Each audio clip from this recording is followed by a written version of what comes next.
Hello, my angels. Welcome back to the Balanced One podcast, Soul on Fire.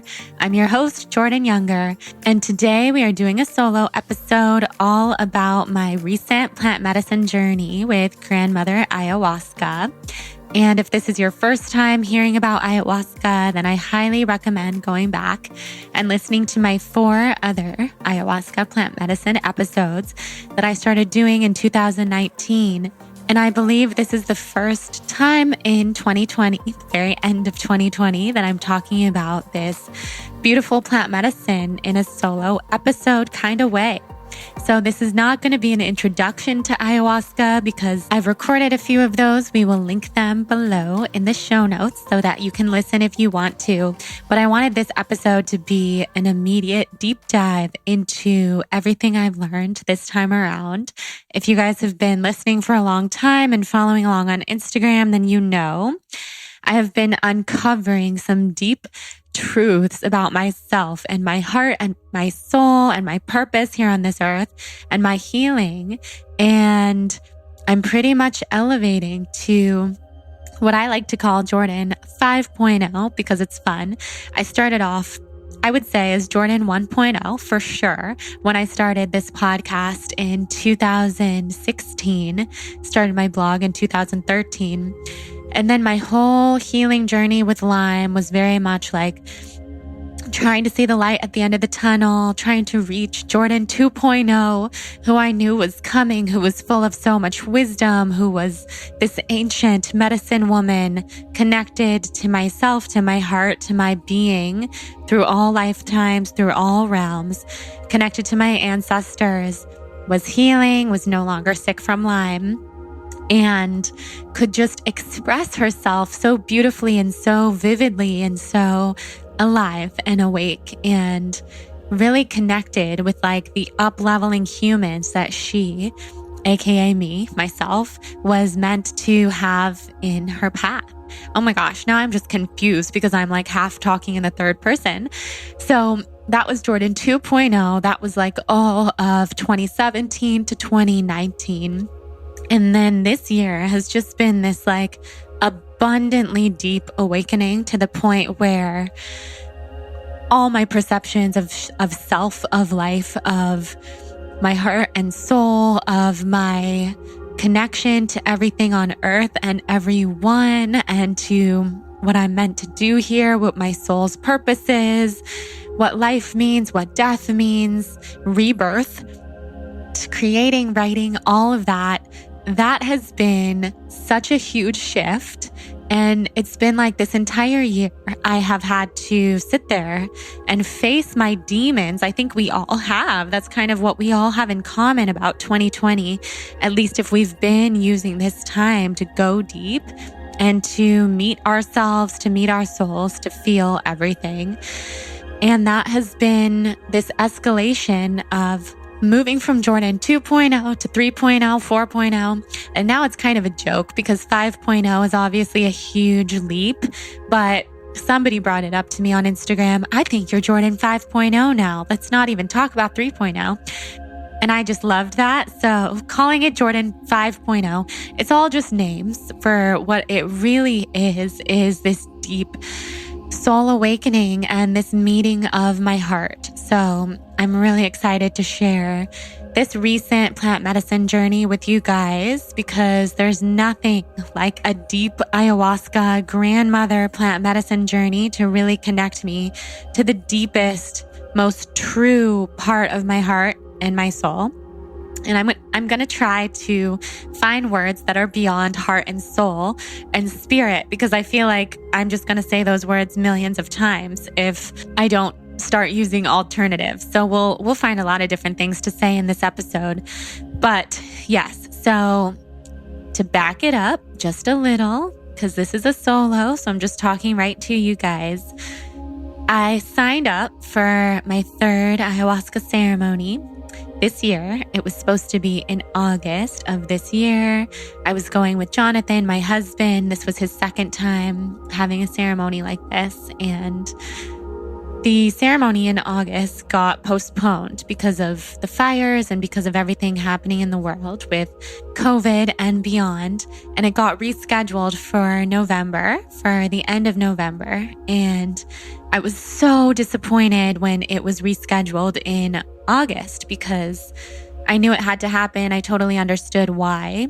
And the way that the medicine is that I call her she, because once you get to know her, she's grandmother ayahuasca. She has a consciousness of her own.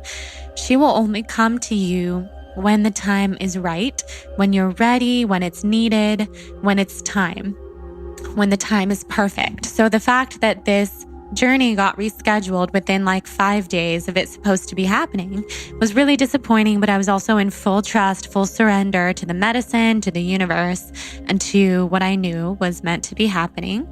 So it was a bummer because I had spent the whole summer deeply mentally preparing.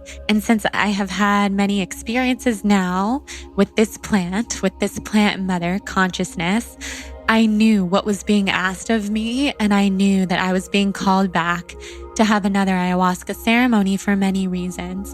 For one, because I've been dealing with these intense panic attacks and anxiety for the last year and a half, and I hadn't had an ayahuasca experience or an ayahuasca ceremony since before I started having these panic attacks at all. So I was both curious, fearful, nervous, afraid, intrigued, in full surrender and respect to the medicine, knowing that we were probably going to address my panic attacks and get to the root of it. And I'm someone who needs to experience things very deeply. So to get to the deep, deep root of the panic attack through something like plant medicine, I knew was something that needed to happen in my journey, but I was scared because if you've heard some of my original ayahuasca journeys, you know I have gone to hell. I've been to hell and back. I've experienced demons. I've fought off demons. I've slain them. I've won.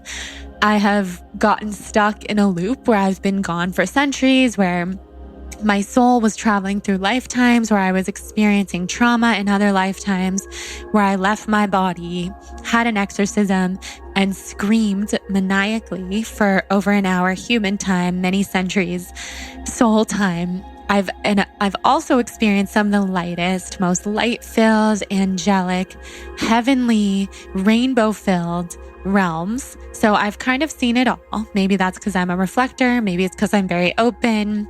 Or maybe it's just because that is what my journey is supposed to be.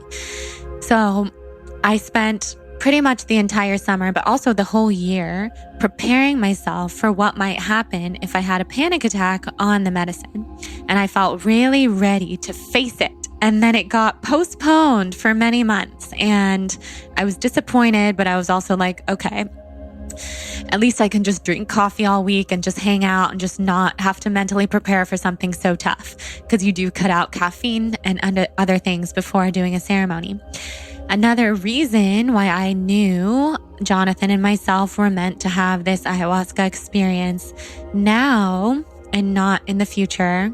Well, this experience now, because I know we'll have many experiences with the medicine in the future, is because we are both so ready, so excited to become parents and to expand our family.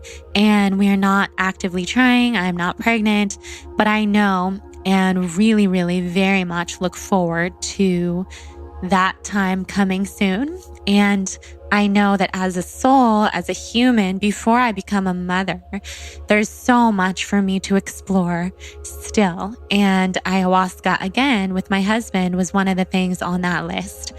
Okay, before I become a mother, before we become parents, I have more stuff to uncover. And I know from my friends who are parents that when we are parents, we're not going to have the freedom necessarily to run off and do a plant medicine ceremony in the woods, going off the grid, turning off our phones for a week. We're going to have different responsibilities. So that's something that was really important to me. That's why I wanted to do it now and didn't want to wait. Did I have fear? Yes. Was I in full respect and knowing that this was the perfect time? Yes. So a couple things before I get really into telling you the experience, because I know when people listen to me talk about plant medicine, I always get so many questions and requests to share where I do plant medicine, who my shaman is, the retreat center that we go to. And I just want to say, just at the very beginning of this episode here, I don't personally share where I do plant medicine, and I don't share the name of my shaman because it hasn't felt right yet to me to share that publicly. Also, my shaman has asked to not be shared publicly because this work is not fully legal in California and in the United States yet. There are many loopholes and there are legal ways to do it. So we weren't doing anything illegal. But the work itself is still precarious and under the radar. So I can't share it far and wide the way that I do with a lot of things in my life. But even if I could, it is so deeply sacred to me. And this space and these people, this community is so deeply sacred to me that it still hasn't necessarily felt right in my bones to blast it into the ethers. And I think it's so important as souls, as humans, to have things that are so sacred to us that they are just ours. And I've definitely thought, okay, maybe this will be the ayahuasca experience that is so deeply, truly sacred to me that I don't share it with the world, that I keep it very private. But it was shown to me by the medicine and by my higher self and my ancestors in this experience again. No, Jordan, you came here to share. You came here to transmute these experiences that are very otherworldly, very intense, very something that a lot of people are not going to do on earth because they don't want to, or they don't have any desire to do it, or they don't have the opportunity to do it at this time. I can go heal for the collective in a sense and then come back. And if you feel called to plant medicine and to ayahuasca, then I have no doubt that she will call to you and you will find the perfect place to have an experience at the perfect time. I had heard about ayahuasca for years before I embarked on my own experience. I wanted to do it. I was desperately looking for a shaman, for a center. I was very sick at the time and wasn't well enough to leave the country. And of course, in perfect timing, exactly when I was ready and exactly when I needed her most, ayahuasca presented herself into my life. So that's one thing. Another thing is you guys sent in a bunch of questions on Instagram that are so thoughtful and so good and so deep. And you guys had a lot of the same questions as each other. So I will do a Q&A at the end of this episode that you can look forward to there. And then one final thing that I wanted to touch on is that plant medicine is so deeply sacred to shamanic and indigenous cultures and Native American tribes all over the world. And in recent decades, it has been moving to the West. And for that reason, oh my gosh, there's Netflix shows that highlight ayahuasca and showcase ayahuasca. There are quote unquote shamans who really don't know their shit, who have not done the proper studying, who do not have the proper reverence for the medicine. And in that sense, ayahuasca is becoming very trendy. And you guys may or may not know me. If you're listening to this podcast, I think a lot of you do. You know my heart, you know my soul, you know my intentions. But some people might be here listening and they may not really know me. And they might just hear the voice of this blonde, white girl, 30-year-old living in Los Angeles and might just think, oh my God, this girl is just adding to the trendiness and to the westernization of such a sacred plant medicine. And I just want to be the first to tell you, before you have any of those thoughts, that that couldn't be further from the case. I am in awe of ayahuasca. I am in awe of grandmother plant medicine. I'm going to cry. I have chills because this medicine, she has a consciousness. It is so wise. It is so beautiful. It is so connected through lifetimes. I have had many lifetimes with ayahuasca. I have had many lifetimes in my belief of being the medicine. of experiencing, administering the medicine. I have so much deep respect for the medicine, for the indigenous cultures who share and practice and bring the medicine to the world, and to my shaman and to the entire community who I know through him, who have brought this medicine to the West. And they could not be in more of their deep integrity and just more in service to the medicine itself. And so when you really start to have experiences with the consciousness of this medicine and this plant and this grandmother energy from the earth, then all humanness melts away and gets shattered. So the fact that I'm talking about it and I've experienced it here in the West, that gets shattered. All perceptions of not being one with each other get shattered. So I'm only here to speak about the medicine in the highest respect and reverence and full knowing that there are indigenous cultures and there are shamans who I love and know, who have studied with these ancient elderly men and women for years. And that's who I've learned from. And so I just want to pay respect back to the people who found ayahuasca in the Amazon, in the forest, in Peru, in Brazil, and started using this medicine centuries and centuries and centuries ago. And I was asked by a couple people in the Q&A, what do I think of ayahuasca becoming trendy? I have a lot more to say about that, so we'll talk about that at the end. But I just wanted you to know, when you hear me talking about this medicine, it is only from the highest respect and reverence. My ultimate goal in life is to be the medicine, whatever that means to each and every person listening, to be God, to serve the medicine itself, but to also be a healer and to be this medicine woman, this ancient medicine woman who lives inside of my heart and my soul. And that will bring me to the ceremony itself, when I reconnected and retouched on the medicine woman that I was born to be and also have been for many lifetimes. So like I said, Jonathan and I, we drove up together to the forest in Northern California to do this beautiful ceremony. We were really excited. I was painfully nervous because I have just developed a lot of anxiety over the last couple years.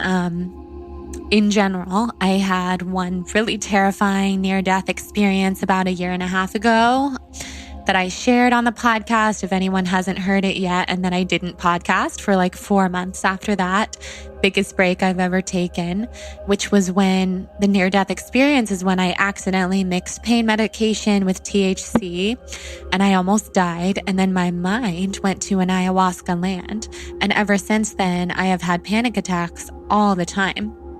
And it didn't have anything to do with ayahuasca. It had a lot to do with the pain medication that I mixed and then my organs shutting down, which was all, of course, a sign from above, from my angels, my ancestors, my higher self, to slow me the fuck down and to really, really change what my priorities were. And that was 1.5 years ago. I've shifted, I've changed, I've stepped into this person now that I've been meant to be. My life has up-leveled to 5.0 and nothing will ever be the same. So I have developed all this anxiety. So Jonathan and I are driving up to the forest. I'm telling him 100 times over because he hasn't been to this particular location. He's only done it in LA, actually, with the same group, but way different energy, way different consciousness in Hollywood than it is in the forest. So the whole drive, I'm like, Jonathan, imagine me 2 years ago. I'm so sick. It's pitch black. It's pouring rain. My car's stuck in the mud. I'm terrified. I literally don't know any of these people. Like, just imagine what I was experiencing. And he was just laughing like, yeah, Jordan, I know, I remember. And we're kind of just talking through our intentions with the medicine before we arrive and getting into that really ceremonial headspace. Obviously having doubts and questions, because I think that always comes up. My doubts were, do I really need to be doing this? I've done this before. Have I already gotten all the messages that I've needed from the medicine? Should I be concerned? Should I literally just drive to Sacramento instead and be with my family?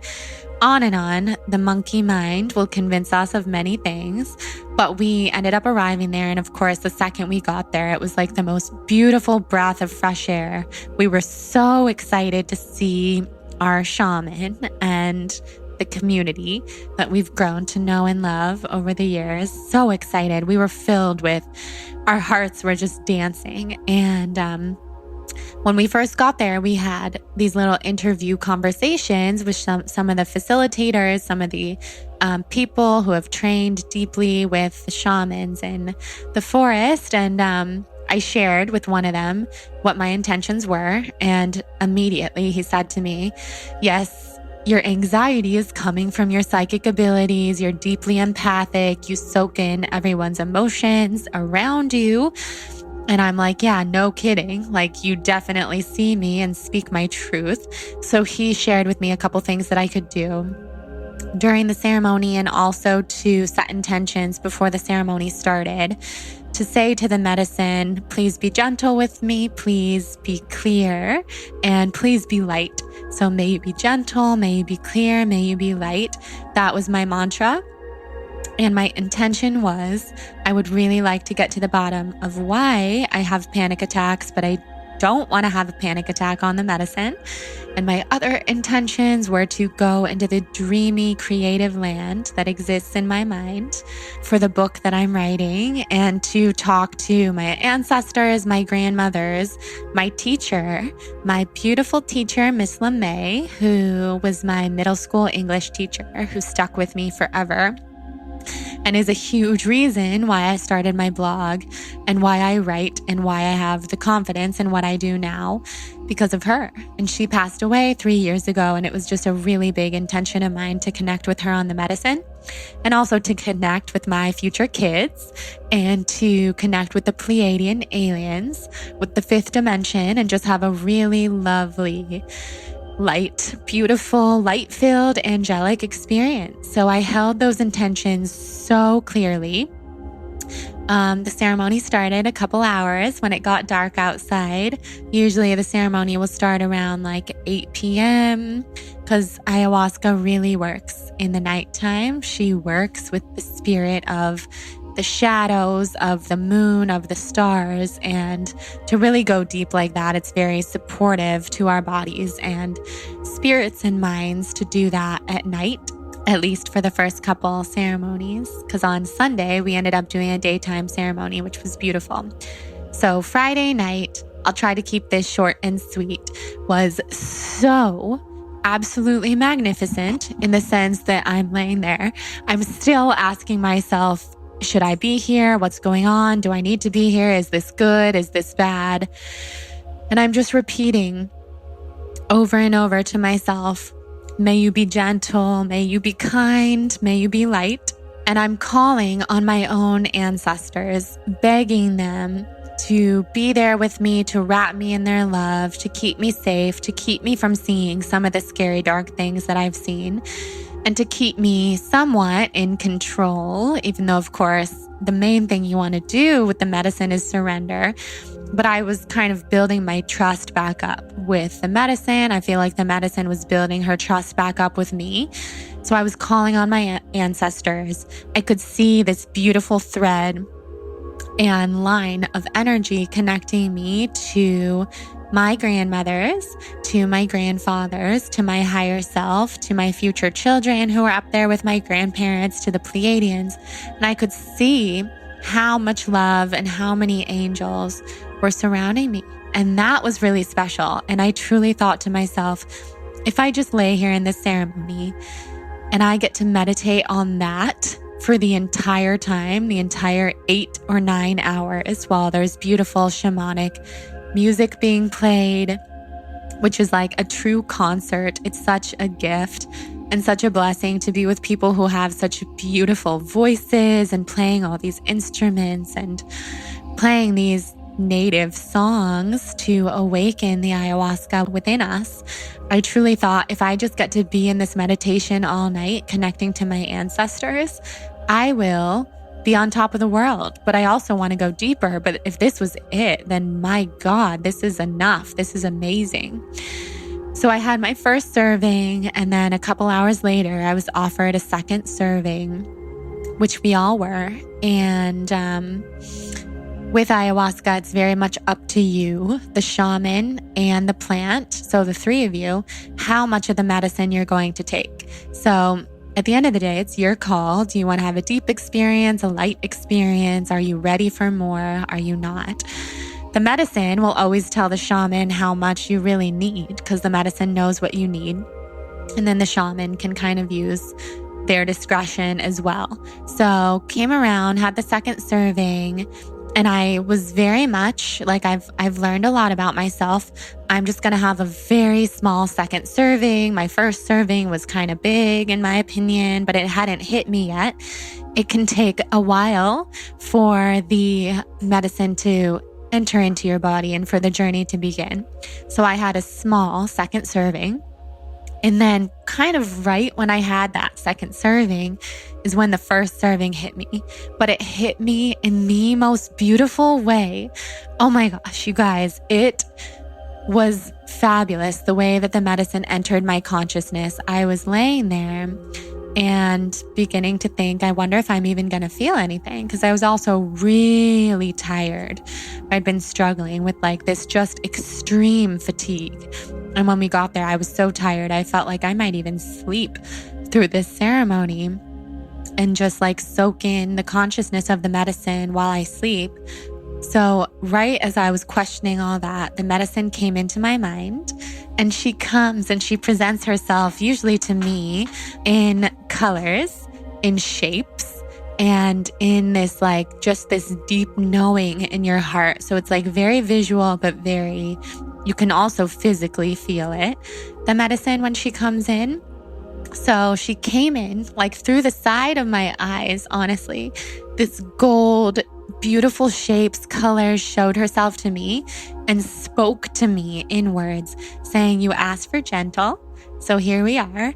You asked for gentle. So why are you questioning why this is so gentle? And then I just started laughing because I was like, oh my gosh, I begged the medicine to be gentle with me, but I'm so used to doing everything so intensely, so full on, that I was like not understanding up until that point why I wasn't feeling an intense experience. So the medicine comes in, shows me I'm gentle, I'm here now, the journey has begun. And my grandmother from my mother's side, she came in, which was so exciting, because it's usually much easier for me to connect to my paternal lineage on the medicine because they're more intense. And my experiences have always been so intense. So my mother's mother comes in and she tells me, now that you asked for gentle, I can be here. And my lineage, our lineage on this side of the family can be here. And we're going to have a journey together. And I got so excited. And I was like, okay, Nana, take me on a journey, grandmother. This is so beautiful. So I had like the grandmother energy essence of the earth, which is ayahuasca, working with me, working through me, while my grandmother on my mother's side was with me, holding my hand, taking me on a journey, showing me her history and showing me all these things, all these patterns within her lineage that have taken place. And I'm super aware at this point of what my grandmother on my dad's side had been through and how she felt in her life and how her entire lineage of women felt before her and how that has taken place in me and in my dad and my siblings. So to have this experience now with my mother's mother was just so exciting. And right away, she kind of took me into this hallway. It was like a house in a hallway of doors. And behind each door was something that would reveal to me a part of why I have so much anxiety and panic attacks. And my grandmother was holding my hand, pointing into each doorway. And it was so interesting because we're in this house, and I can see each door was going to take me into somewhat of like an astrological realm. It was like outer space, or some of it was memories from earlier in my life. Some of it was memories in past lives. And I was peeking behind each door. I was still really scared. Whereas me from a couple years ago, I would have just like jumped into each room, been like, show me everything. But now I was so aware that this might be really dark. It might be really scary. I might throw up. I might purge.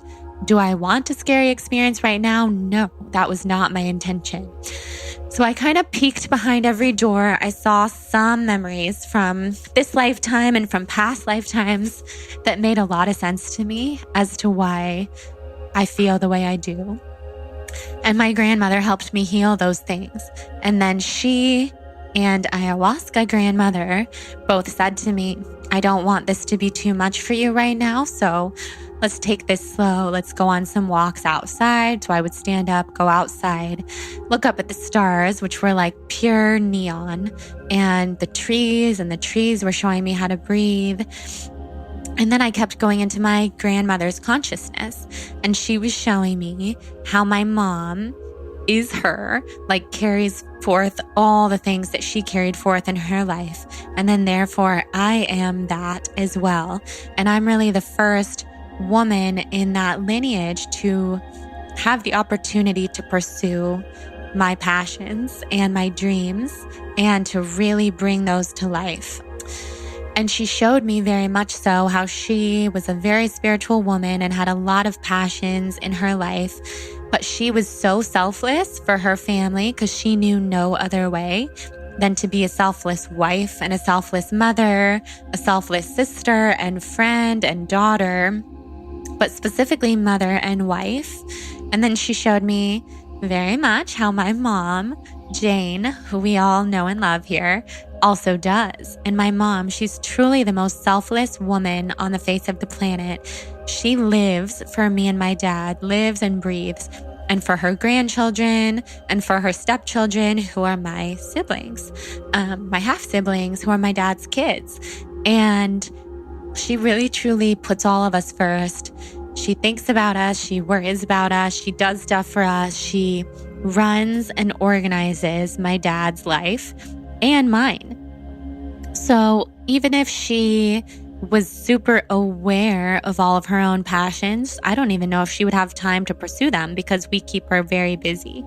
But it's not just us keeping her busy, it's also her choice. And that's what my grandmother and my mom's mom showed me, is that my mom, and I know that my mom's okay with me saying this to you guys, she's used to it by now. My mom puts everyone else first because it's more comfortable for her, and it's more comfortable from what she was taught and what she was shown from her own mother.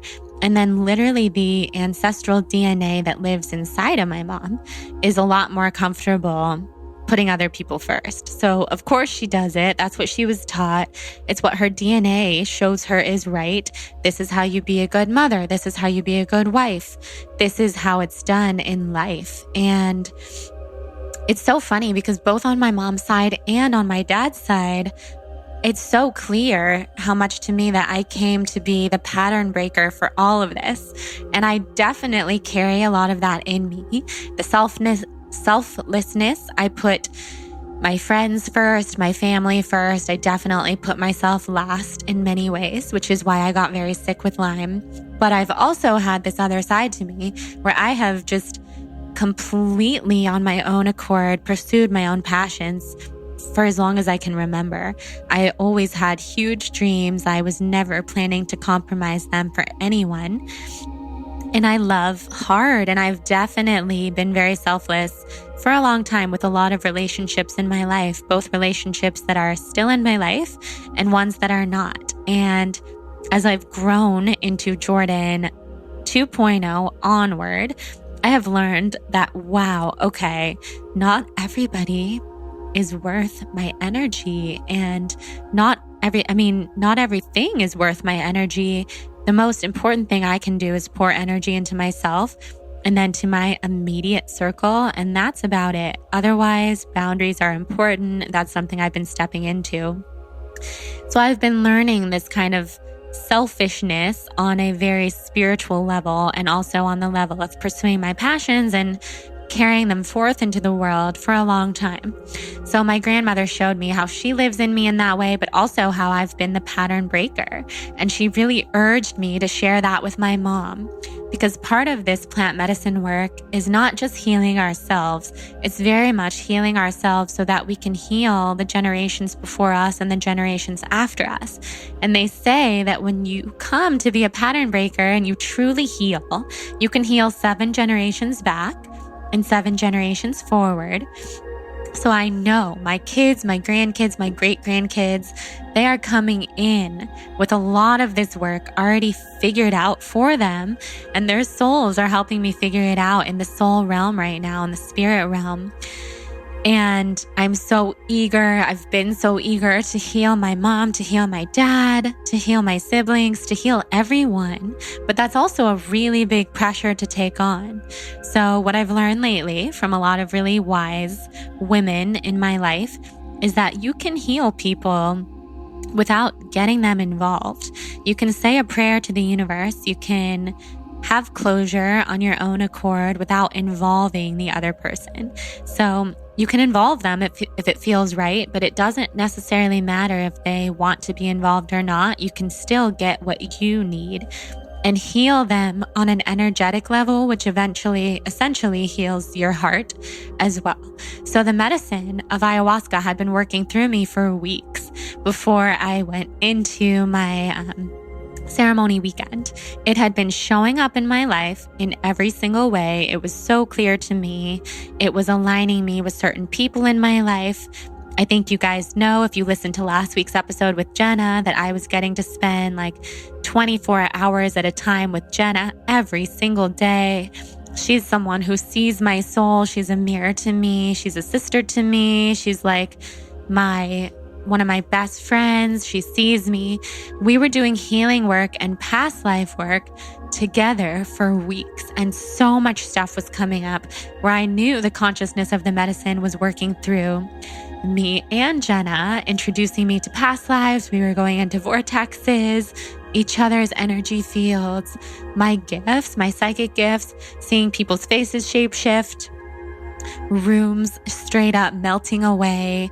All that stuff was happening to a huge degree. Jonathan and I had a lot of stuff coming up in our relationship, which was so clear to me that the medicine was working through. People, all you guys have been sending me messages about me showing up in your dreams, which is so beautiful. I can just say that in every area of my life, from food to sleep to healing to skin to friendships to marriage to family, it was just so obvious, to physical pain. It was so obvious to me that the medicine was working her way through. And also, just in the last, from August to now, I'm like realizing this as I talk, aligning me with people who are meant to be in my life. And like my friendships and my relationships in my life have gone through a massive like cleansing and up-leveling for the last 6 months or so, where the people who are some of my closest friends, we've only gotten closer. We've only gotten a chance to dive deeper with each other, into each other's energies, to heal each other, to show each other what true friendship really is. And then my friends that I've had for a long time, I've had the chance to go deeper with them, to develop like a new cleansed, like very honest and open and pure and deep, soulful relationship with them. And the people who I haven't had the chance to do that with, we've either, just developed a new friendship that's different, or I'm just not really giving my energy in those areas the way that I used to. As a Libra and as a reflector and a highly sensitive person, I used to force myself to do those things. Now I know, oh my God, the space is clearing. People who have entered my path and entered my midst and who I've gotten so close with, and who this quarantine has been all about for me, is going deep with people and myself and showing myself what true friendship, true relationship and partnership really means. Oh my gosh. So I just had to add that part in that the medicine had been working through. So starting on Friday night, there were a bunch of souls who were with me in the spiritual realm going through this ayahuasca experience with me.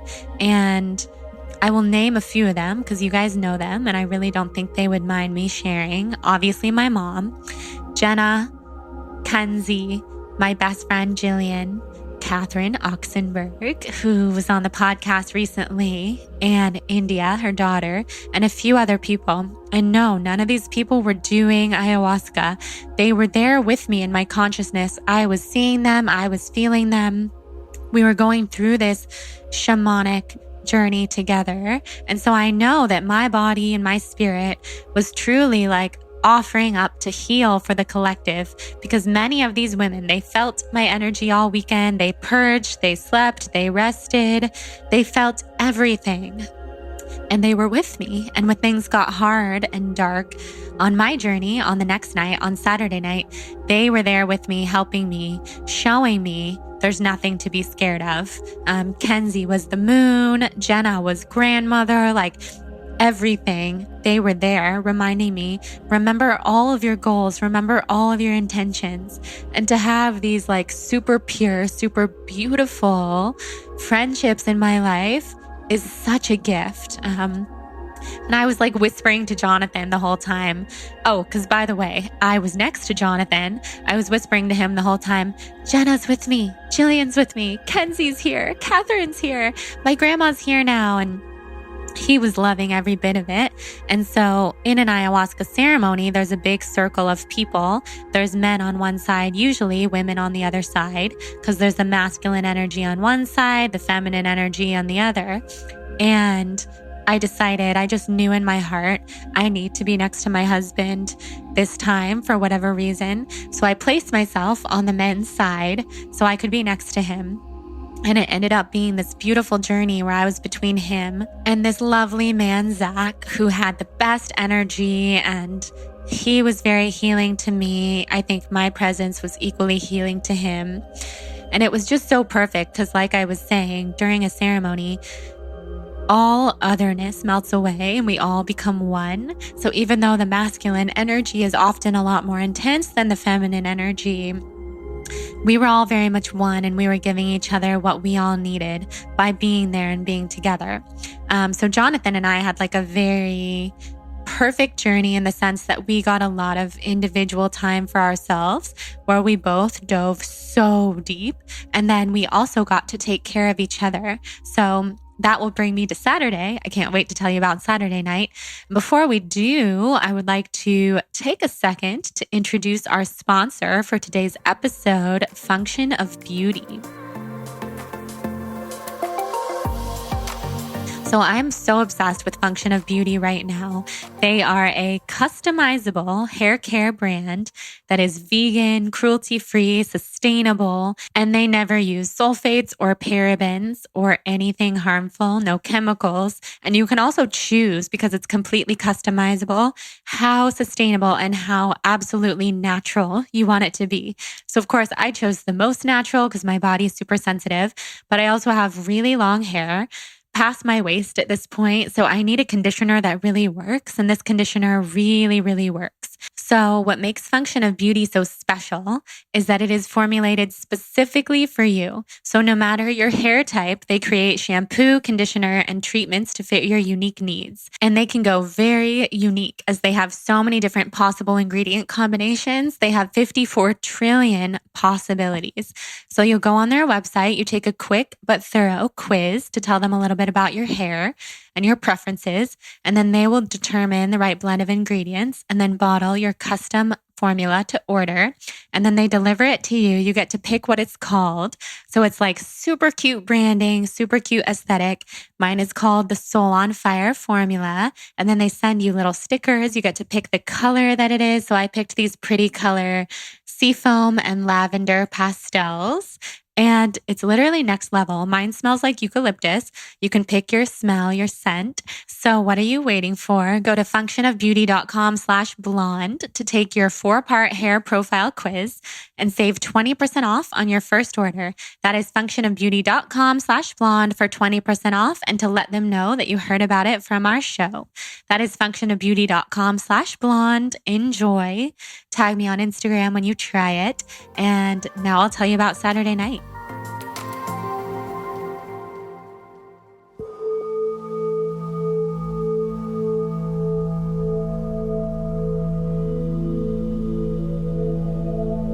So I knew on this night I was ready to go deeper.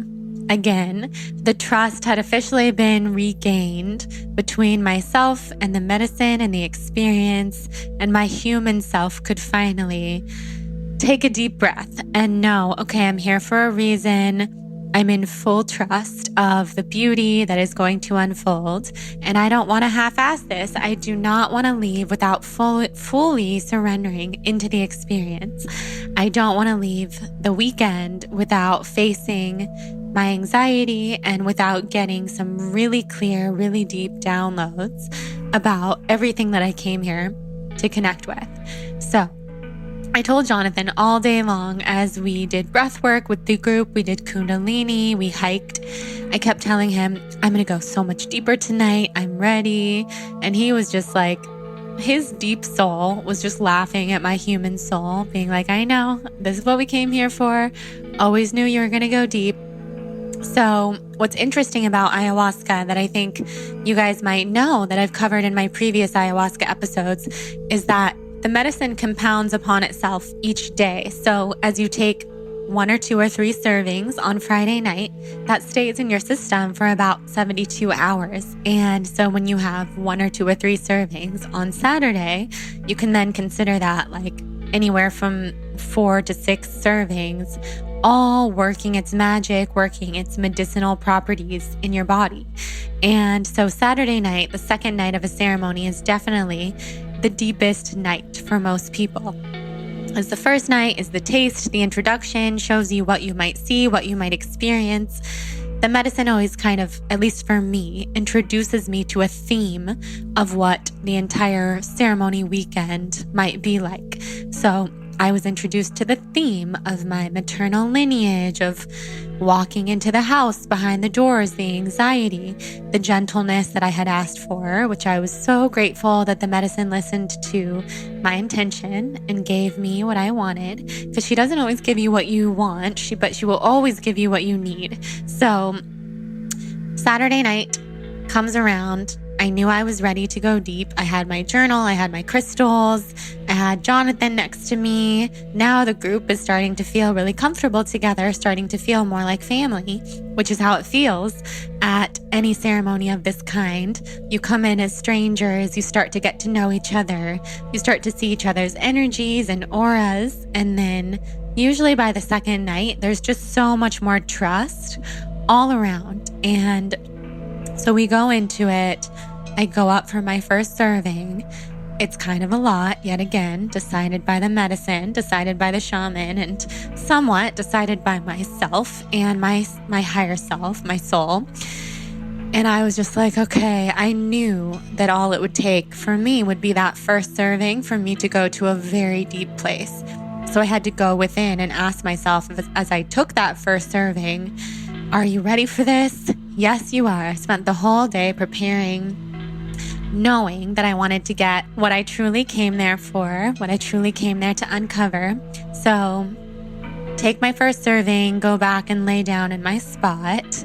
And I would say it took about 20 minutes for the medicine to really hit me, which is not a long time at all. So the first thing that I started to feel was this overwhelming desire and need to start sobbing. First, it was crying. It felt really good. There was a woman nearby me in the circle who was crying, and her cries just sounded so familiar. They just sounded like the pain she was releasing was something that I could really feel. And I was really grateful for her to open up that space to just, because I was still very much in my human mind. And so hearing someone else cry, it's like it gave me that permission. So I started crying, and it was so nice to have Jonathan next to me because he's like rubbing my back, he's handing me tissues, he's holding my hair back.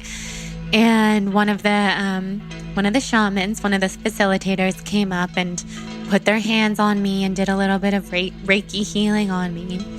And then I was sobbing. At this point, I'm crying so hard, I'm choking for air. But it's like the most cathartic cry that I've ever experienced. And I knew that there were so many women in me, so many lifetimes of women, so many women in my own ancestral lineage who are crying with me, who are releasing this energy.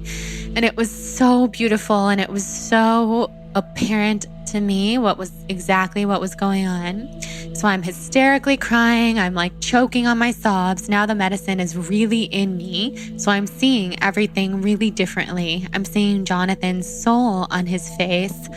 And I've never, ever, ever seen someone shapeshift to this degree before. So Jonathan looked so incredible. His soul was so beautiful. It looked like, and I've tried in every way possible to write about this, to describe it to him. I wish I could have just taken a snapshot so I could look at it forever. He was the combination of a grandfather soul, an avatar alien type of soul, along with the grandfather soul, a tin man, like the Tin Man from The Wizard of Oz. He looked like the Tin Man. And he also looked like 100 other things all rolled into one. And I was looking at him I was mouthing to him and saying to him over and over, "How old are you? How old are you?" And he was cracking up. And he's like, "I don't know." And then he started feeling it too. And he was saying to me, "How did I get this way?" And I was like, "I don't know, but your soul is so beautiful." He was totally taking care of me. And then one of the most beautiful moments, I've been telling him, this was one of the most beautiful moments of my life. He held me in his arms while I was crying. And everything melts away on ayahuasca when you're really deep on the medicine. So someone's arms, they could feel like a tree trunk to you. They could feel like the most supportive platform that you've ever stood on. Everything changes. Body parts change. They don't look the same or feel the same. So the way he was holding me was like the most comforting grip I've ever felt in my life, where I was he was sitting cross-legged, and I was just like melted into him, and he was holding me, and I was sobbing, bawling. He was holding my hair back, and I kept looking up at him and sniffling. I'm sure I was like drowning in my own snot and everything.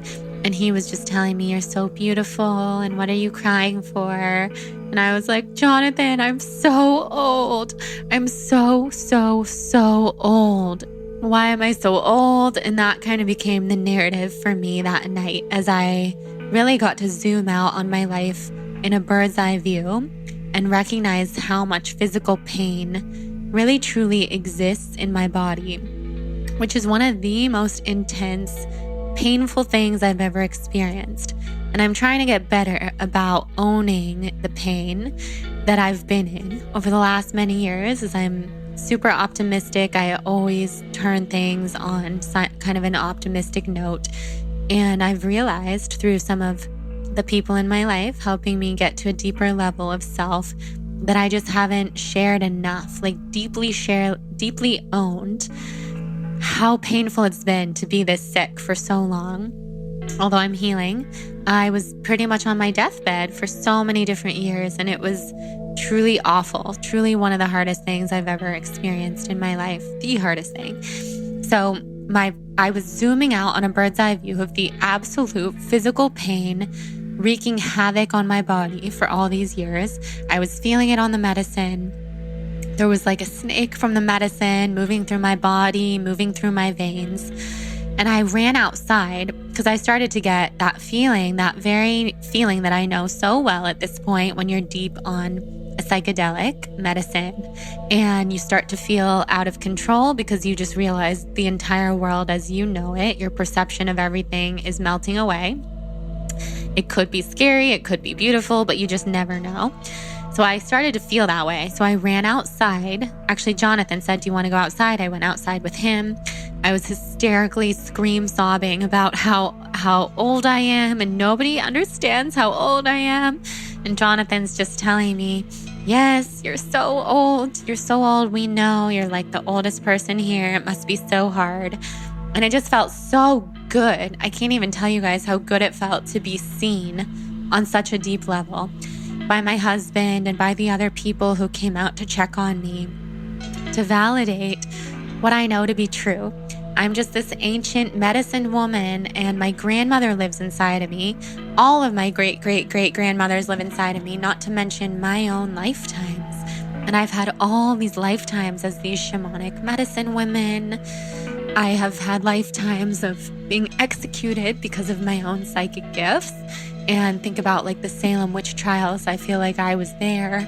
I feel like I was in many similar situations. So my ultimate fear in this life, and this is something the medicine taught me when it was working through me for weeks before the ceremony, my ultimate fear is that I'm going to lose my mind because I know too much. And then I'm not going to be like accepted anymore in humanity, and I'm going to be banished away or something.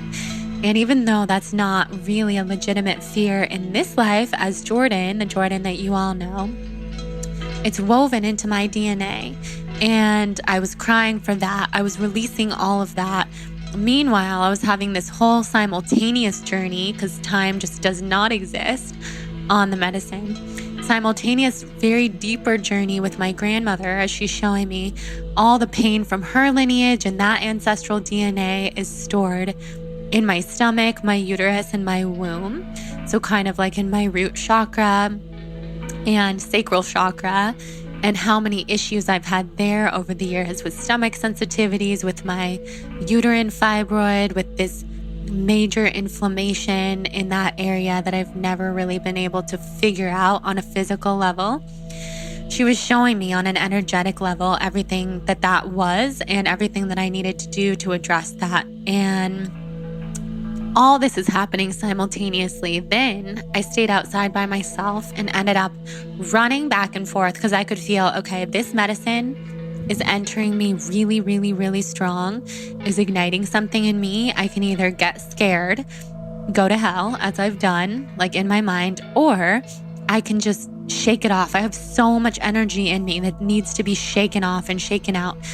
So I start running back and forth on this platform outside between the redwoods, underneath the stars, feeling the fresh, cold air on my skin and shaking out my arms and my hands and repeating to myself over and over, I'm okay, I'm okay, I'm okay, I'm safe, I'm okay, everything's okay, until I started to believe it. And then I started just practically laughing, like everything is okay. Everything's so okay. I'm getting the experience that I wanted.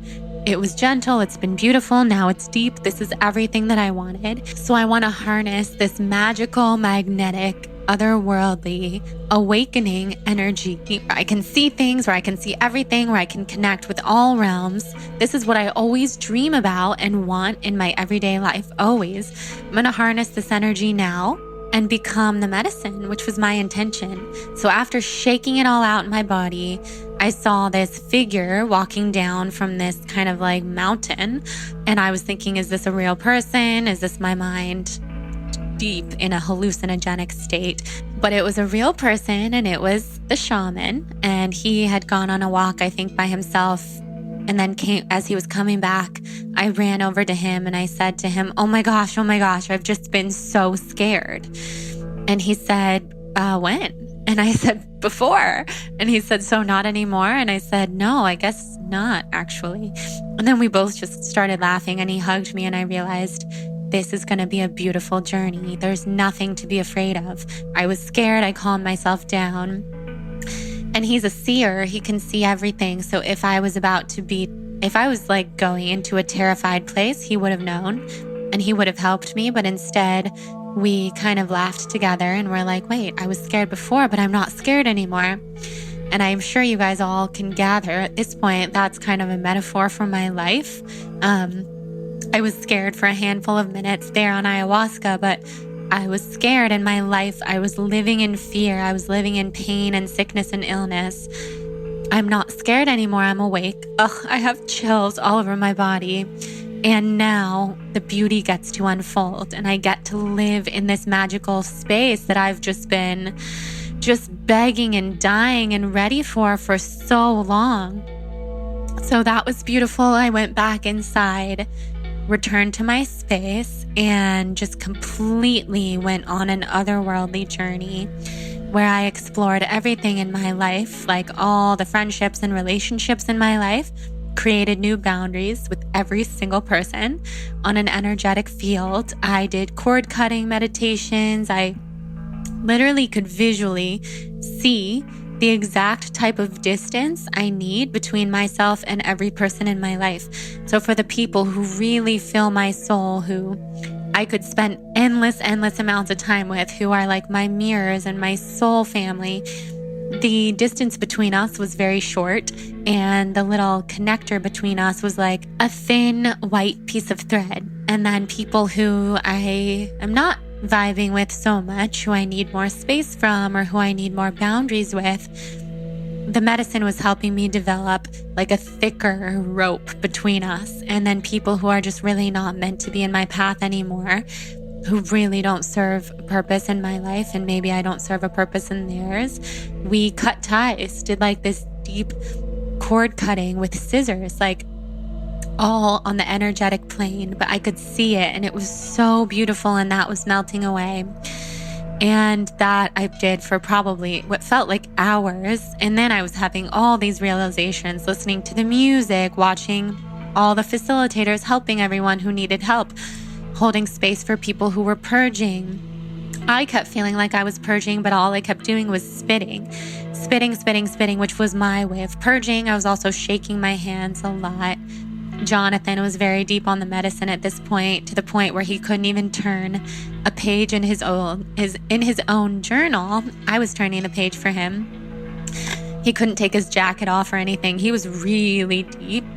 Hopefully he can come on soon and talk about his experience with you guys. I am sure he will, just like we did about our last journey together in 2019. So from there, oh my God, I had epic journeys with the aliens who came in and literally killed all the remaining Lyme disease in my bloodstream.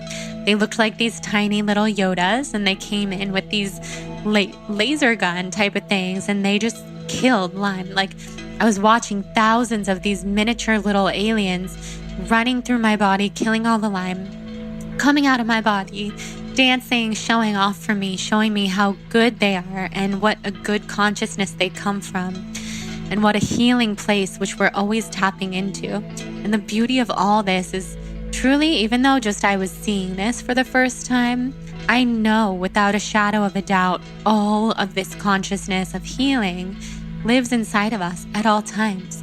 And so those little aliens were showing me like, hey, you might not know me, but I know you, type of thing. Like, we know each other. We have lifetimes together. You know us. We love you. And it was so beautiful. Now I have chills again. I'm probably just going to have chills talking about the remainder of the entire ceremony. So there, my grandmother was still there. And then I realized, oh my gosh, I really wanted to connect with my teacher, Miss LeMay, who passed away 3 years ago. And I kind of asked the medicine to show her. She came right into my consciousness and she showed me herself the way that I knew her. She was this beautiful, very fragile, tiny woman with bright red hair. She was so beautiful, most beautiful skin. She looked the same for the entire duration of all the years that I knew her. And she came into my mind looking just like that. And then her as that literally broke in half and like melted away. And it was her consciousness showing me, this is how you knew me, but this is not me anymore. So then I was like, oh my God, I wasn't scared, but I was like, wait a second, what are you then? And where are you?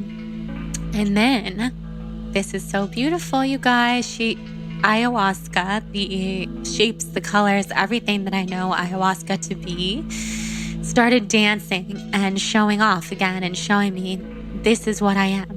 And that was Miss LeMay speaking to me, and she showed me I am the medicine. And then everything is converging because I'm like, oh my God, my teacher is the medicine is my teacher.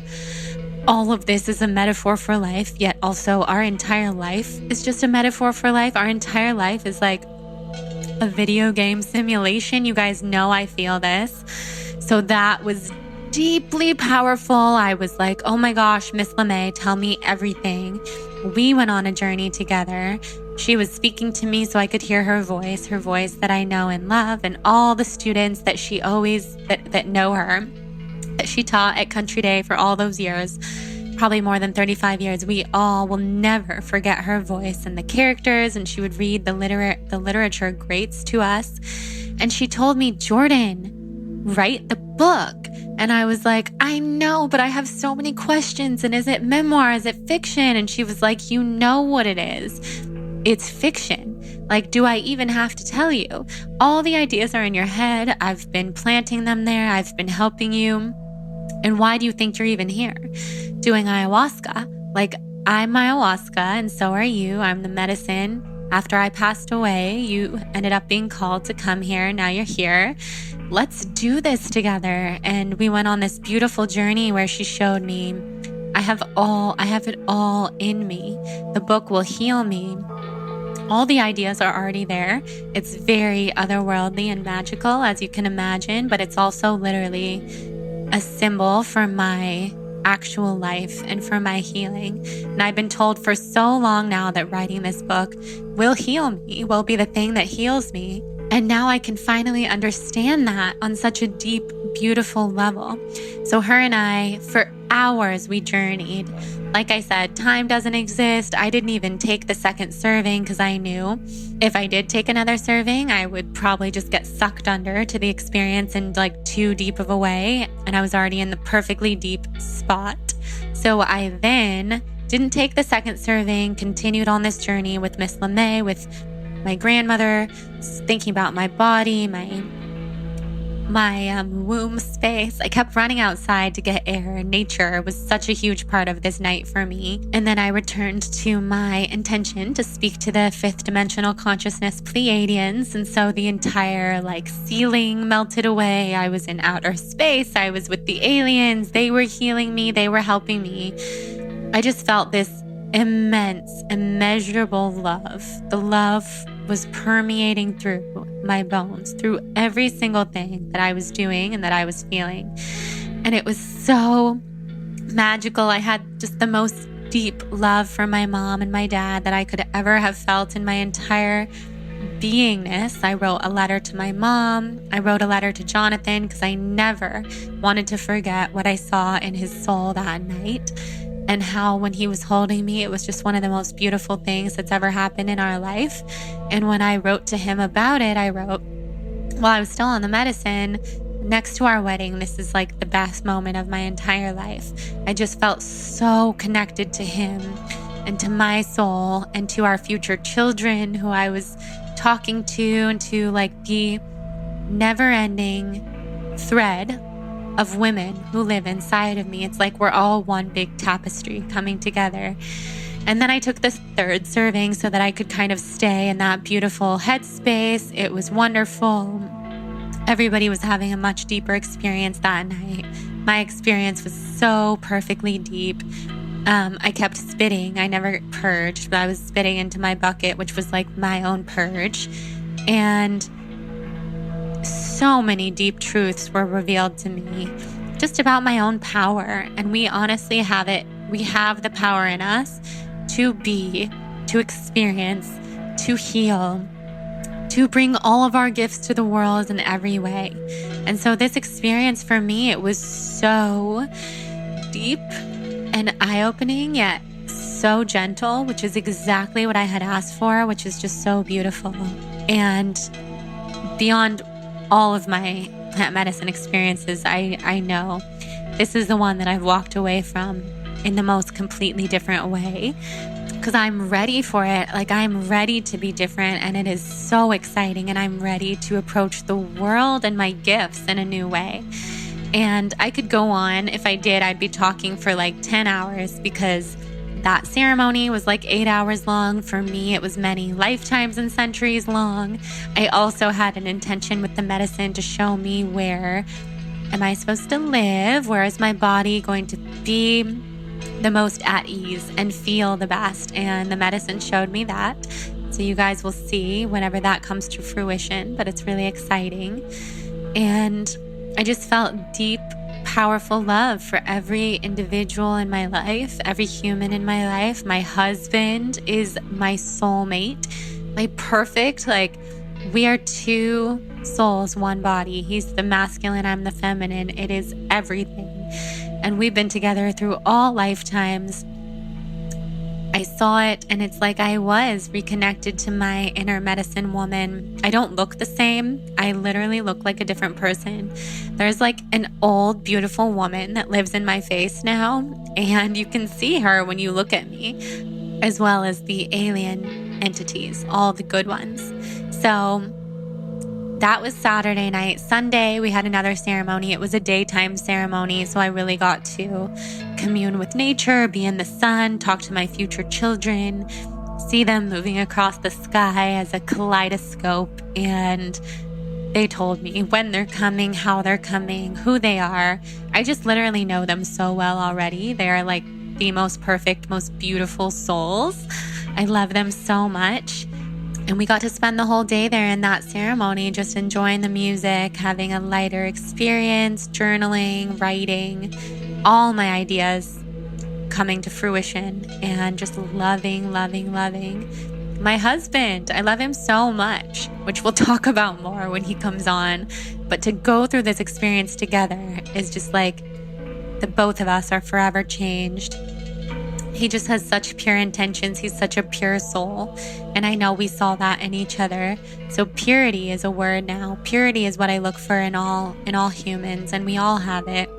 We're all connected to the same threads of time, in space, in the universe. And some people get away from their purity, and some people get away from the truth in their souls. And my hope and my ultimate goal is to reconnect people to who they truly are and be the medicine in living, breathing form, which is all I could ever want or ask out of my life. And I feel so grateful to be reconnected, retapped into my eternal soul. Everything has been speaking to me in a different way since then, from music to nature to people. Everything is so clear. I have immense clarity, and my life is just up-leveling. The people in my life, the way that I'm spending my time, I'm dedicating myself to this fiction book, as you can imagine. I'm going to try not to talk about it very much because it is so sacred to me, but please know it's happening behind the scenes, and I'm so beyond excited about it. I don't think I've ever been this excited about anything ever.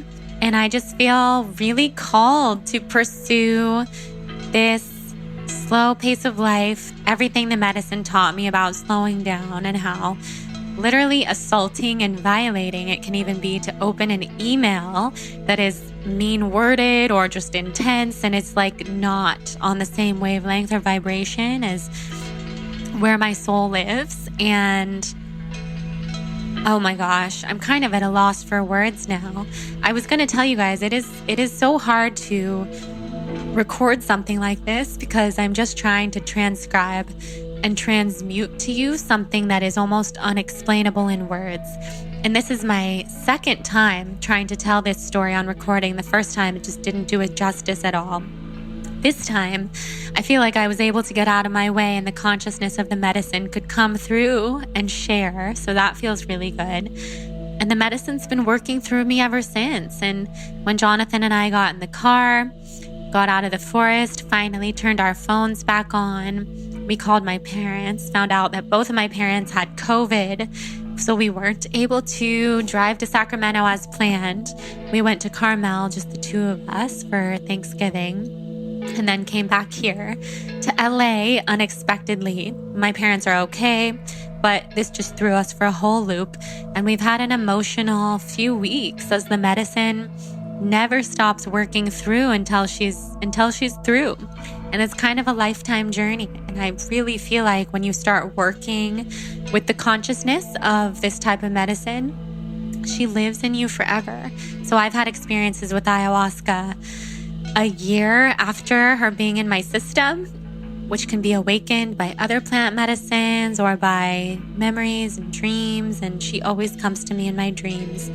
She's one of this consciousness of ayahuasca, who I call she's one of my biggest teachers. And now I know she's literally my teacher, and my teacher is her. And that's so beautiful. So you can definitely expect for me to, at some point in the future, be working with this medicine in a bigger way. For now, I'm still on my own healing journey, my own healing path, which feels really good, but it's in my future. And I'm just so honored to be able to have a community like you guys to share this with, as it's very deep to talk about. It's very fringe. It is more or less, not even 100% legal in the United States. And I would say it's like a gamble to talk about it, but it's really not, because I talk about all sorts of out there things. So I want to answer some of your questions about it. As usual with these solos, I think I'm going to end up doing a part 2 because you guys sent in so many questions. I want to give them like a really good chance to answer. So maybe I can convince Jonathan to do a part 2 episode with me, and then we can answer questions together. But for now, I will answer about 5 questions that you guys sent in, and I'm super excited to do that. So thank you for sending these in. So I don't know if you guys want to be named in this or anonymous, but I'll keep it anonymous. Someone asks, I've always wanted to do ayahuasca, but I'm scared of throwing up. So everyone purges in different ways. So you don't have to be scared of throwing up. If you are really particularly scared of that, I really do believe you can speak to the medicine, share your intentions, tell her, I want to be here, I want to have this experience, but I don't want to throw up. She'll give you what you need. So she'll either listen to you because she agrees with you, or she'll give you what you need, which is to show you that purging in that way is such a beautiful process. It's not like throwing up when you have the flu or throwing up when you're not in a plant medicine experience. It's like you are literally purging pain from your ancestral DNA or from your own lifetime or memories or toxins that are not supposed to be in your body or entities. So I would say just reframe that, because it's not as uncomfortable to throw up on the medicine as you might think. It's actually like really beautiful. And some people are upset that they don't end up throwing up and purging. But you can also purge through shaking. You can purge through sweating, crying, spitting. My first ceremony, I was literally had like buckets of sweat pouring off my body, like shooting out of my pores. So you can really purge in a lot of different ways. I have only thrown up on the medicine once out of 9 ceremonies, and that was my second ceremony, which was the time that I went so deep that I was throwing up demons and things. So don't be too scared about that. It's all very different when you're on the medicine and you can see, oh, I'm throwing up toxic energy. I don't want this anymore. Get it out. And then it becomes like a beautiful experience. So I do encourage anyone to reframe that, although I totally understand the fear of throwing up. I think, we all have that, but it ends up being okay. Someone asks, what are your thoughts on ayahuasca becoming trendy? So I touched on this at the beginning of the episode, and yeah, the part of me that is so in love with and in respect to the consciousness of the medicine definitely does not like that ayahuasca is becoming trendy. As I've seen it on Netflix, I've seen it on Chelsea Handler's show. There's that show on Netflix that talks about ayahuasca and water fasting and other things. And I don't feel represents the medicine well at all. Also, that show doesn't represent water fasting very well or anything either. But the fact that it's even being talked about in the mainstream is cool, because I do think this is a medicine. We can heal ourselves. And if that were more widely known and widely understood and respected throughout the world, people would not need to be sick. People would not need to be depressed. People would not need, in the same way, to suffer from mental illness and take their life and be addicted to harder drugs like heroin and cocaine and ecstasy, because I really believe anyone who's addicted to something like that is just seeking something deeper and is struggling in a hard way. And I really believe, my deep knowing is that there is no such thing as mental illness. People who are suffering from a quote unquote stigmatized mental illness, they just know too much. They are just sensitive. They're awake. They're woken up. Maybe they've gotten sucked into the darkness. I believe this medicine can show people the light. So the more ways in which ayahuasca becomes relevant in the West and available to people and accessible, I think is so healthy. I dream of a world where ayahuasca is accessible to anyone who wants to try in a safe container with a facilitator and a shaman and in reverence to the medicine. Now, what I don't like is the trendiness of it. Like, I know there are ayahuasca parties and people think it's just another drug. Like when Jonathan and I did our ceremony in 2019, a couple girls walked in and said, "Yeah, I like to try all drugs, so I'm in." And I was just like, "Oh God, no, you don't know what you're getting into. You don't have respect for the medicine. Your intentions don't feel pure." But even those two girls at the end of that ceremony, their lives were changed. Their eyes were open. They apologized for not understanding what they were getting into and for even calling it a drug because it's a medicine, it's a consciousness, it's a grandmother. So I don't believe that anything happens with ayahuasca that's not supposed to happen. What I do pray is that although it's becoming more trendy and more known, that people continue to practice it safely and in respectful ceremonies with reverence to the indigenous cultures and to the music and the life-changing properties that enter your life with ayahuasca. It's not to be done to experience a drug, quote unquote, or to see something new in a hallucinogenic psychedelic way. It can really bring people from the darkness to the light, and it can bring people from the light to the shadow, which is like equally important in every single way. So I just hope the trendiness doesn't overpower the potency in the history and the ever evolving consciousness of the medicine. But I also know the medicine is all powerful, all knowing, brilliant, genius, creative, everything. And I don't think that she would even allow herself to become trendy to the point of becoming dangerous, if that makes sense. I mean, humans ruin a lot of things. So I don't know if that's totally true, but I like to think ayahuasca knows what she's doing. She asked the medicine people to bring her to the West. And when something becomes westernized, it does become more well known and talked about. So let's all continue to make a pact to respect and love and live in awe and reverence and grace to the medicine.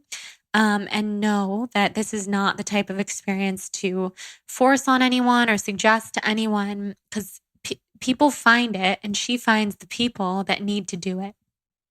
So even me talking about this on the podcast, it's uncomfortable at times because I'm not telling anyone to go sit in an ayahuasca ceremony. Do I have countless people who I wish would do it? Yes. I don't think it's necessarily in their path, at least right now. Maybe something will change and then it will be. And whatever's meant to be with ayahuasca will be. And so likewise with finding ayahuasca and coming across the medicine, if you're meant to do ayahuasca, you will find a ceremony center, you will find a facilitator and a shaman, and it'll be the perfect situation for you. But I love that question. Very helpful. So someone asks, thoughts on when you're called to the medicine, but loved ones are not supportive. Okay, so yeah, that's going to be pretty typical, especially here in the US. When I first started talking about doing ayahuasca and I was deeply ill with Lyme disease, barely getting out of bed, that whole jazz, my family was terrified. I did not grow up in a spiritual family or a family of seekers or even like alternative health at all. So my mom was terrified. My dad was angry and they didn't want me to go. But they also know me and they don't have that type of control over me, but that was their opinion. And I really wanted them to understand it. So I ended up having the opportunity to bring them to my Lyme doctor. My Lyme doctor is very progressive, alternative, and spiritual. And she was able to share with my parents from a medical perspective that ayahuasca is not dangerous and that people have these spontaneous healings from chronic illness with ayahuasca all the time. And she shared some documentaries and things with my parents that they could watch if they wanted to, that are put together by doctors, professionals in the medical field, about how safe it is and about how life-changing it is, and all these scientific studies about how it doesn't affect your brain in the long term, especially in a negative way. It can actually only do positive things for the neurons in your brain. So people who are experiencing dementia, God forbid, and many other things actually gain so much healing and awareness from Lyme because it can heal the brain and it can also rewire the brain. So ayahuasca is not that different in that sense from something like ketamine, which is now, there are ketamine clinics worldwide for depression and illness and rewiring the brain, which was something that was administered in my doctor's office, ketamine. So ayahuasca is just another beautiful medicine that can rewire the brain, but it's completely from the earth. And my belief is that when something's completely natural and from the earth, it was given to us by God for us to pursue and to explore and to use if we so feel called. So at the end of the day, if you feel called to the medicine, but your loved ones are not supportive, just remember that it's your journey. Still, it's very alternative. It's very out there to most people, and not everyone's going to be supportive. And that's okay because it's your journey at the end of the day. And don't let other people's words really get in your sphere, because when I had my first ceremony and then I had a really dark experience, which ended up being really scary before it got really healing. I had the thoughts of everyone in my head. I had my mom, I had my dad, I had people who had told me not to go. And I was like, oh shit, they were right. Because, you can get sucked into any spiral in your mind. We become what we consume. And I had been consuming everyone's opinion. So at a certain point, you got to not consume anyone's opinion but your own. And the medicine speaks for itself. The healing speaks for itself. I was a changed person after my first ceremony. And now it's so funny because now my parents are like, they'll never do it, but they're such big advocates of me doing it. And you should hear my dad boasting to people, oh, well, Jordan does ayahuasca and water fasts, and those are not even a big deal. Like, they're so healing, and they're not even that alternative, and they're not dangerous. And it's so great because my dad used to think both of those things were dangerous. And we can only change people's minds by living in alignment with our own truth and by acting on what we know in our hearts is right. And then we lead by example. That's the best and only way to ever really change someone's mind. And even then, it's out of your control if their minds are going to be changed or not. So, love that question. Definitely relate. Someone says, what does preparing for plant medicine look like for you? So for me, since I already eat vegan and salt, oil, sugar free, and I don't drink alcohol and I don't do drugs like THC or anything, medicine, I really only cut out coffee for the week beforehand because caffeine and ayahuasca are not a very good mix. And then other than that, I'm just really mindful about not consuming anything that I don't want to bring into the ceremony with me, not watching scary movies, not watching the type of TV that makes me feel weird or uncomfortable, not having conversations with people that I don't want to think about later on the medicine. It's really good to try to get some space from social media and also from work if you have that ability. If you don't, then to just stay really strong in your own headspace. Journal on your intentions every day before you go into it. Get really clear. Definitely have a really good conversation with the facilitator or the shaman beforehand so that you're aware of what your intentions are, so that you can go into it without carrying in so much of the world, the weight of the world with you. And also, if you're eating toxic food, that's just not really helpful. So that's how I end up preparing for a ceremony. I'm going to answer a couple more questions. And now I'm excited to do a part 2 episode because I'm going to save the rest of your questions. They're so good. So, one question here: how did you find a person or a place to do your first ceremony? I ended up asking a friend of mine who I knew was a shaman, and she doesn't work with plant medicine, but I knew she probably knew someone who does, and she did, and she connected me, and that ended up being divine. And I also think you can just get on and Google and see what pops out to you. It's not going to be easy to find someone in the US on Google, but there are places in Costa Rica. I believe there's a place in Florida where it's legal. But also there's like many individual experiences that you can look into. So you just got to ask around and trust that the right person, the right retreat center, the right person and shaman will come into your energy field. And again, I don't share my personal shaman because it's so sacred to me, and also because it would be dangerous for him as a person for me to share so publicly because of all the legality around the medicine. But maybe one day I will be able to do that. 2 more questions for now. Someone says, this might be a dumb question, but do you hallucinate? That is not a dumb question. And yes, I do, but not every time. And not every person who sits in a ceremony hallucinates. So you end up having the experience that you need. And when I had my intro conversation, when I arrived the other weekend, it was shared with me by someone who's done ayahuasca thousands of times that he's only hallucinated like 2 or 3 times on the medicine ever. And the rest of the times he's stayed in this really deep meditative space with his intention to be the medicine.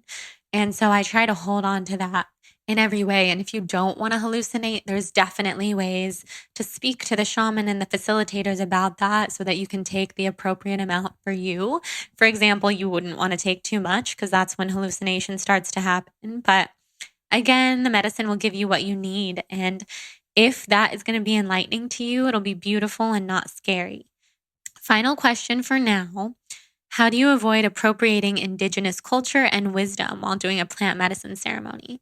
So I feel like I answered this question earlier on in the episode, but it's a really good question, especially because this medicine is so sacred to indigenous cultures and has been practiced for many, many, many centuries, and is such an integral part of native tribal healing. And this is medicine to them there. If someone gets sick with cancer or Lyme disease or something physical, they will go and they'll have a medicine ceremony. And I think one way to really pay respect to the medicine while you are experiencing it is to know where it came from and to do the reading and the learning and the history deep dive so that you know where it comes from, the exact tribe and tribal music and experience that you're learning from, and to know where your shaman was trained. And also just make sure that that person who's with you, guiding you through the experience, can give you a really deeply authentic, just graceful, reverent experience to the medicine and to the tribes and to the culture. And I've never felt a problem with that because of the integrity of the shaman that I do it with and the community. It's just not even a question. And then I will go one step further. This might be a little controversial, and say that when you're doing this experience and you're doing it with the highest intentions and the purest, highest and greatest good in your mind and in your heart, you realize that we all become one. And the thought of cultural appropriation melts away because we are all one big tapestry of humans. And when you have those intentions and you have that awareness, there is no anger and there is no otherness and there is no such thing as appropriating when your intentions are pure. And I've had this conversation with many indigenous shamans, and this is what they've shared with me.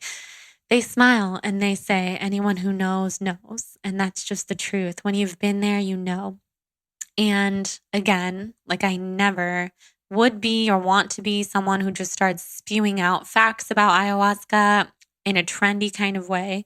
I have such a sacred respect for the medicine, and the medicine knows. It's a personal relationship that develops between you and the medicine once you start working with her. And she knows who's there with pure intentions. And if you're not, then you probably just wouldn't be called back. And I hope that answers your question. It's a really good question with beautiful intentions, I can tell. And oh, you guys are the best. I'm reading all of your wonderful questions. Everyone wants to know if I hallucinate. Yes. Everyone wants to know, do you have to be a certain age? No, but I wouldn't recommend doing it before the age of like 18 or 21. I'm definitely going to do a part 2. You guys should help me rope in Jonathan to do it with me. It'll be super beautiful and lovely to have him share his experience, and then we can answer the questions, or I can do that in a solo type of format again. So thank you so much for listening and giving me the space to share this experience. I'm truly at a loss for words. I'm sure I'm forgetting so many things, as I can't really describe something that happened over the course of centuries for me in an hour and a half, but I feel really good about what came through, which just channeled through, and love answering your questions. Thank you guys so much for being here and for being open to this incredible type of alternative healing. And thank you to the medicine for working through me, for speaking through me, for giving me this gift of awareness of myself. Thank you to you guys for being here. And thank you to our sponsor, Function of Beauty, code BLONDE for fabulous discount for the best ever shampoo and conditioner, all natural and vegan. And if you feel inspired to rate and review the podcast on iTunes, send me a screenshot to jordan@thebalancedblonde.com, and I will thank you by sending you a free gift via email, chatting with you personally, and just connecting with you. I love to put a face to the name. I love when you guys rate and review the podcast, email it to me with a picture of yourself, because then I really get to see you. So if that feels good, do that. And otherwise, I love you guys so much. Come say hi on Instagram. Tell me what your favorite part of this episode was, and we will talk soon. I think I already have kind of a vulnerability hangover from even saying any of this stuff. And if I have that, you know it's a lot, because I share everything. But I love you guys. I'm so grateful. And I hope everybody has the best Soul on Fire day. Mwah. Talk soon.